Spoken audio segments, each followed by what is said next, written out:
The PTO stopped working on my Mahindra Max 28XL HST after I'd been using my tiller. The tiller would speed up and slow down, and then the next time I tried to use the tractor and engage the PTO, there was nothing at all.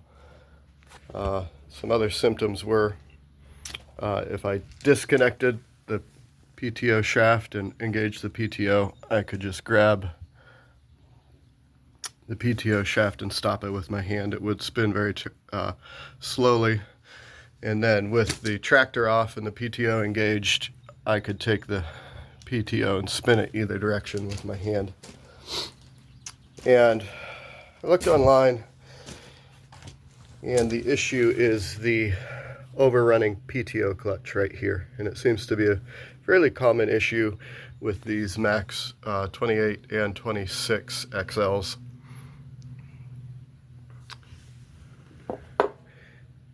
And this is the old part here, and I can spin this either direction. It does not spin freely. It's very jerky and catchy. But I couldn't find a lot of information on how to replace this, and so I thought I'd put this video together in case it helps someone else. Now, I am not a mechanic. I'm certainly not a tractor mechanic, so please don't take this video as how you should be doing everything, but really just to give you a little more idea of what you might be in for in case you've never done something like this. So I have already taken everything apart and replaced the part, but just wanted a video putting it back together, and then you can reverse these steps to get yours apart. So the tools you'll need are just fairly standard mechanics, metrics tools, end wrenches, sockets, things like that. There's very few bolts on here that you can get an impact wrench on, so I wouldn't even worry about that. You will have several hydraulic lines, 4 of these that are 24 millimeter, and then one that's even larger, so you probably just want a large crescent wrench for that. You'll want a hammer and some punches. You'll want some sort of wire brush to clean up some of the parts. You'll want a way to organize and mark the pieces that you're taking apart. I just used a bunch of plastic cups. Probably at least a couple cans of brake parts cleaner and a lot of shop rags. Obviously your new overrunning PTO clutch. You'll want to grab a new packet of cotter pins.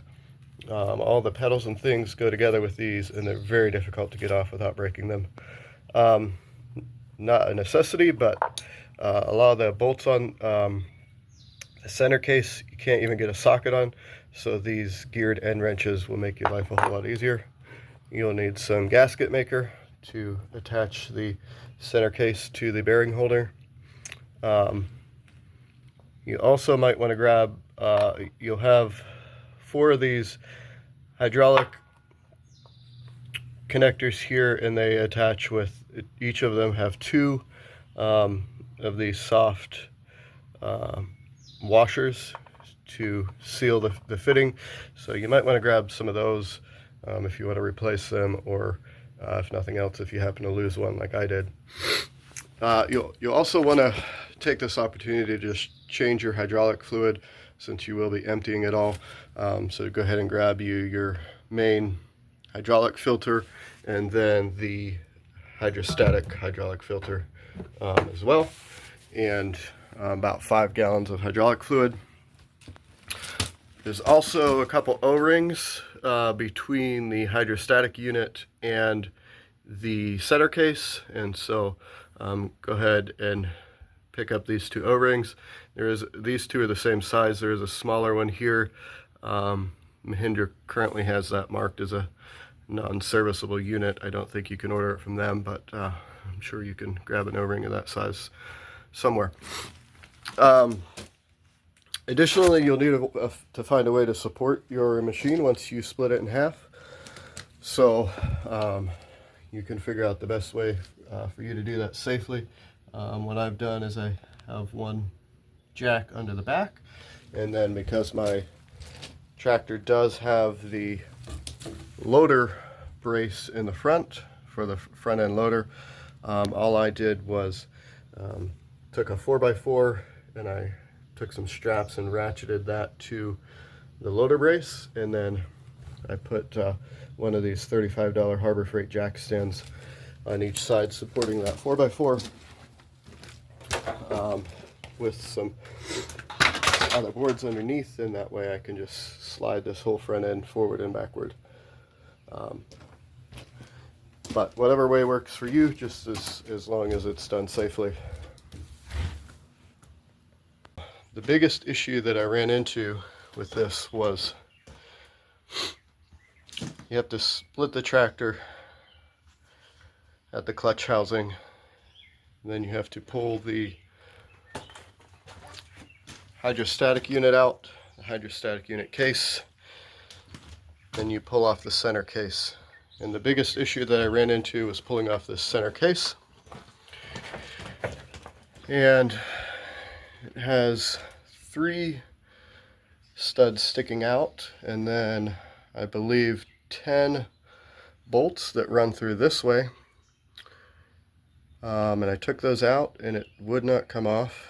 And what I finally realized was if you take the entire hydraulic filter assembly off, there is one final bolt that runs through the other direction from the back here and threads into this center case. And so that was the issue. Once I got that bolt out, it slid right off. It does have a silicone gasket on here, so you might have to do a little bit of prying with a piece of 2x4 or something like that. But it shouldn't be that difficult to slide off once you get all of the bolts out. This is the overrunning clutch. You'll just slide this off, unbolt these bolts, and bolt the new overrunning clutch back onto this shaft here. You'll know that the old one is bad because you'll be able to take, when you have this off, you'll be able to spin this with your finger. It will not spin freely, and you'll actually be able to spin it in both directions. For the new unit that's in working condition, it will only spin one direction, and it will be very smooth spinning in the direction that it's supposed to spin. Alright, so first I'm going to start with a razor blade and some brake cleaner. I'm going to start getting all of this old silicone gasket maker off of both sides of this center case. We'll get that cleaned up and we'll get our new gasket maker on there. I went with the JB Weld Ultimate Gray. Not sure if that's what I should be using, but that's what I grabbed. Alright, we've made every effort to get all of the old gasket maker off of both sides of the center case, and we've hit that with brake cleaner, cleaned it out real good. And I'm also gonna get an air compressor and blow it out in case there's any remnants of silicone or the shop rags that I was using. That all cleaned out, and I've also hit all of the bolts with a wire brush on a drill and got all of the silicone off of those. Got the threads cleaned out. You should have 11 bolts and 3 nuts with washers.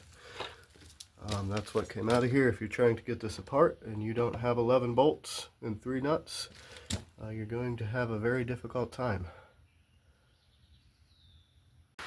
Alright, now that we've got everything cleaned up, I'm going to go ahead and apply a new bead of gasket maker.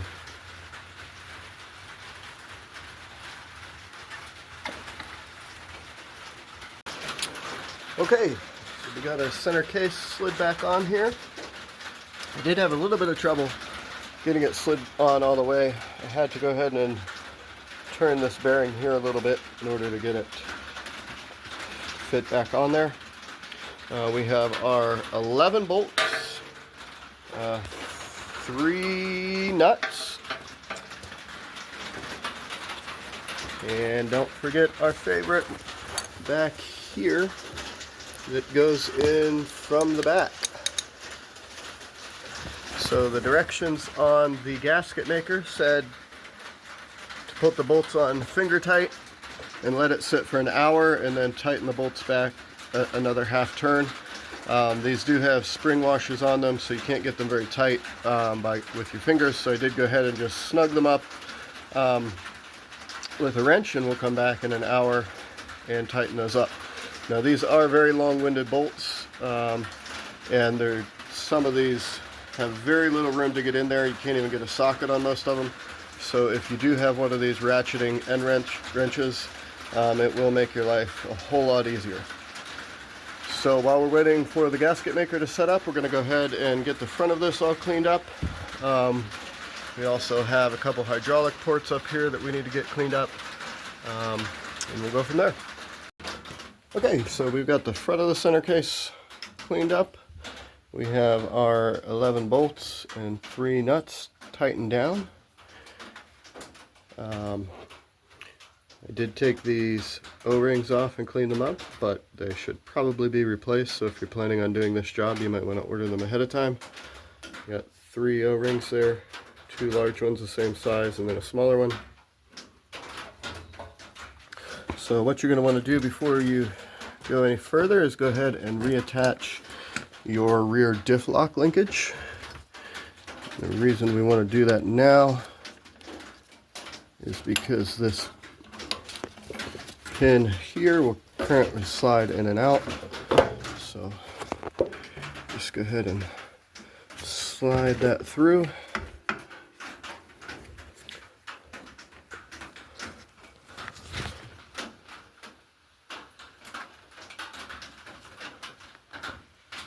It actually goes this way, the linkage pointed up a little bit. Once you have those holes lined up, you're just going to drop your pin back in here, and that just gets pressed in. You can use a hammer and a punch to hammer that through.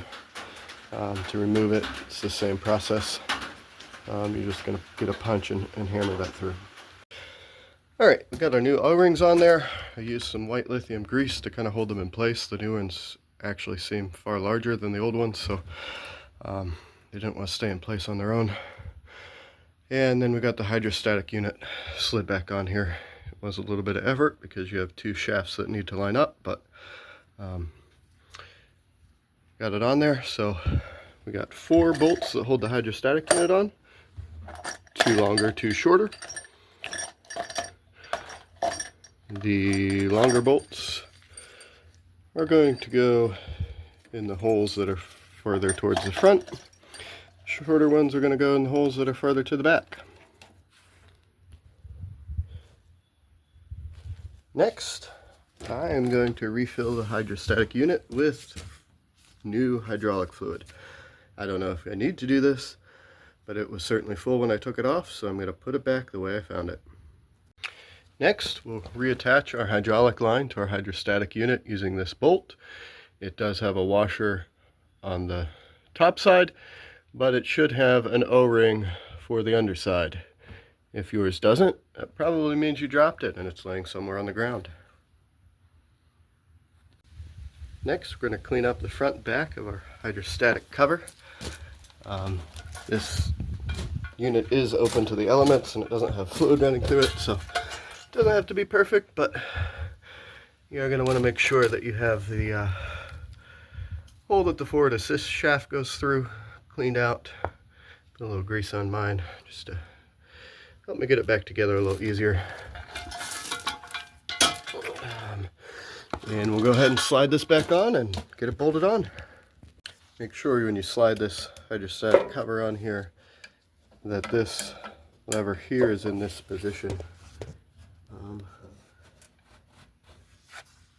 Just once you slide your hydrostatic control lever on here, this piece with the wheel goes right in the groove of that.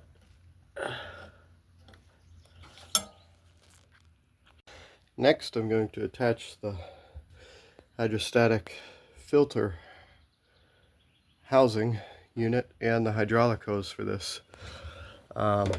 Remember that this type of hydraulic connection will have a washer on the bottom and on the top. Alright, we've got a hydrostatic cover all bolted down. All the bolts are on the back. A couple bolts go in from the front. We've got our hydrostatic control lever fastened back down here.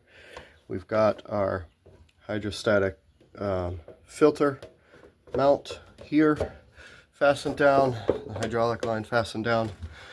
We've got all the mice nests cleaned out of here. We've got our shafts cleaned up, and so now I think we're ready to slide this back together. So we have our shaft coming from the clutch that needs to line up, and then we have our forward assist shaft that needs to line up that just slides back together. So this is probably not going to be fun. Alright, looks like the top main shaft from the clutch lines up first. So you get that lined up, and there is a small hole right there. You can stick a punch or something like that to turn it to get everything lined up. This is certainly would be a lot easier with two people. That way you can have one person crush your hand in between there while you try to get everything lined up. But I'm going to attempt to do it by myself, and then once we get the top lined up, then we can push it back a little further, and then the forward assist should line up. So once the main shaft lines up, you'll actually be able to get a couple bolts started, and then you can use those bolts to start bringing the machine together. The forward assist shaft actually slides back and forth, so you'll be able to just slide that back onto the hydraulic unit. Alright, next you're going to have 3 solid hydraulic lines. The first one you're going to put on you can identify because it has this rubber sleeve over the hose, and that fits into that bracket right there. And then in the back it's going to run up and connect to your hydrostatic hydraulic filter there. And in the front, just make sure when you put this on that you do go ahead and put it over top of this hose here, otherwise you're not going to be able to get it hooked up. Also make sure your forward assist bracket is fastened back down here. You will have to take this bracket off so that you can slide this this tube forward when you split the tractor. Second hydraulic line is going to run from the top of your 3-point hitch cylinder. Remember, you need a washer underneath and on top of this, and that is going to run down pretty close to the other hydraulic line and connect up right under there. Alright, the final hydraulic line is the most difficult. Fastens on right down below the hydraulic filter. If you do put this one on last like I did, you won't have room to put the bolt in because the other hydraulic line's in the way, so just put the bolt through the hydraulic line first and then move the line into position. You can still get it on that way. And then in the front, goes right up against the oil pan. Very little room there, so you may have to work at it a while, but you eventually get it in there. Alright, now that all your hydraulic lines are hooked up, I went ahead and put about 5 gallons of hydraulic fluid in, started it up and made sure there are no leaks, made sure the PTO actually engages. If it doesn't engage immediately, don't panic. I think it takes a second for the hydraulic fluid to get through the hydrostatic transmission, but appears to be functioning correctly. So now what's left is to Yeah, don't forget to install your hydraulic filters before putting your hydraulic filter in, or hydraulic fluid in. So what's left now is to hook up all these pedal linkages, brakes, etc. So I would leave,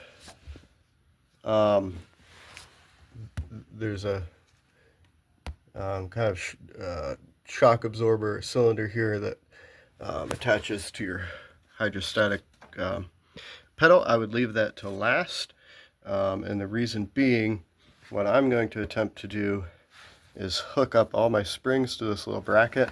You can see it fastens on by 2 bolts, so I'm going to fasten the top bolt, leave it leaning, which allows me to get all my springs attached, and then I'm going to twist it up and get that second bolt in, and that way I won't have to struggle with those springs.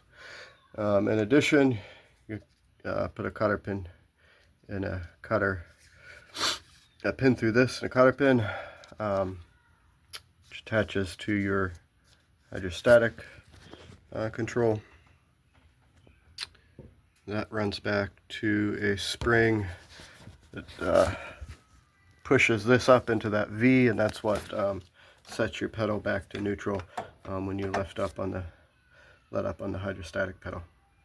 So I'm going to attempt to get this bolt in. Then the brakes will attach here, and then we'll do the other side. Alright, so this is what it looks like all connected. You have your brake connection here, 2 springs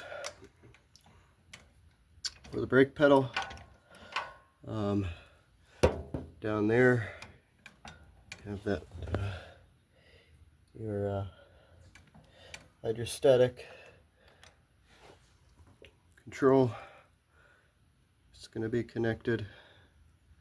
And then on the other side, you're going to connect back up this hydraulic tubing. Just some pipe clamps on there, and connect up your brake and attach a spring that's attached to your clutch pedal. Fairly certain it just attaches to this bolt here that holds your floorboard on. So that's about it. Once that's done, you're going to have your wiring harness. That would be the next thing you would need to attach. Several of my safety switches are already bypassed, so it's a lot easier for me. If yours aren't, you would have one here for the clutch. This thin kind of piece of metal sticking out on the back side of it, you're going to have a ground wire attached to that. You can have a wire run over here to this safety switch here that detects when the hydrostatic pedal is in neutral. And then you'll have a safety switch back here somewhere for the PTO.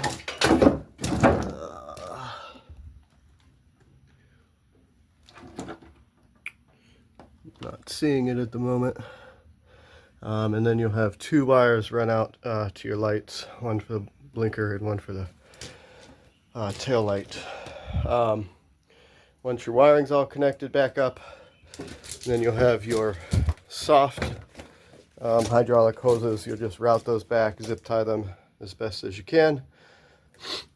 And then once that's done, you'll put your floorboards on, which attach up here to these mounting brackets. There may be an attachment in the middle, and then they attach to your fenders down here, and also attach to your fenders back there.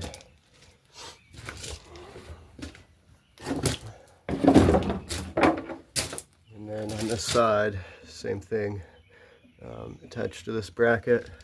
There'll be 2 bolts that go down, fastened to your hydraulic filter mount. and it just sets on top of these.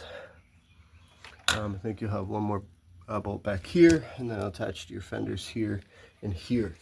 And then once that's on, you can put your bezel back over your hood. I did have to remove this so I could get to these floorboard mounts. And then once that's on, the final thing would just be your seat. This thing is a pain, but you don't need to remove the seat from its mount.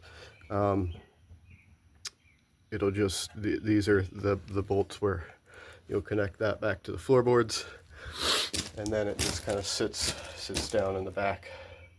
I think there's a couple bolts, maybe right here, where the back fastens in, and that's about it.